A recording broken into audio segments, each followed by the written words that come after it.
Israeli মোসাদের কার্যালয়ে ইরানের হামলা।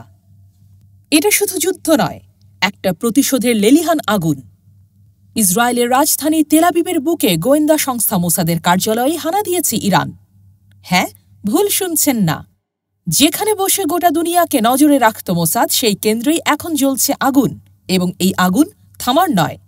মঙ্গলবার ভোর রাত ইরানের Islamic revolutionary guards corps IRGC একের পর এক ক্ষেপণাস্ত্র ছুড়ে আঘাত হানে মোসাদের এক গুরুত্বপূর্ণ অপারেশন সেন্টারে। ইরানি বার্তা সংস্থা তাসনিম জানায়, এই হামলা ছিল সরাসরি প্রতিশোধ। 13ই জুন ইসরায়েলের আঘাতের জবাব। তেহরানের উত্তরাঞ্চলে আবাসিক ভবনে বিমান হামলায় মারা যায় 60 জন নিরীহ মানুষ। তাদের মধ্যে ছিল 20 জন শিশু। আর কিছু শিশুর দেহ এখনও চাপা পড়ে আছে ভাঙা ইট পাথরের নিচে। এই নৃশংসতার পরেই ইরানের প্রতিরক্ষা মন্ত্রণালয়ের মুখপাত্র জেনারেল রেজা তালাইনিক জাতির সামনে সরাসরি ঘোষণা দেন, এটা এখন আর প্রতিরক্ষা নয়, এটা অভিযান। আমাদের নতুন ক্ষেপণাস্ত্র ব্যবহার করা হবে, ইসরায়েলের শাসন ব্যবস্থাকে গুঁড়িয়ে দেওয়া হবে।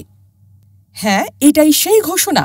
ইরান এখন শুধু প্রতিরক্ষায় নেই, আক্রমণই তাদের নতুন নীতি। তারা জানিয়ে দিয়েছে, শত্রুর বিরুদ্ধে আঘাত চলবে।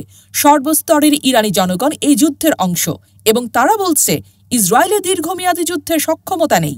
এদিকে এই উত্তাল যুদ্ধ পরিস্থিতির মধ্যেই গাজার খান ইউনিসে নতুন এক হৃদয়বিদারক ঘটনা ঘটে।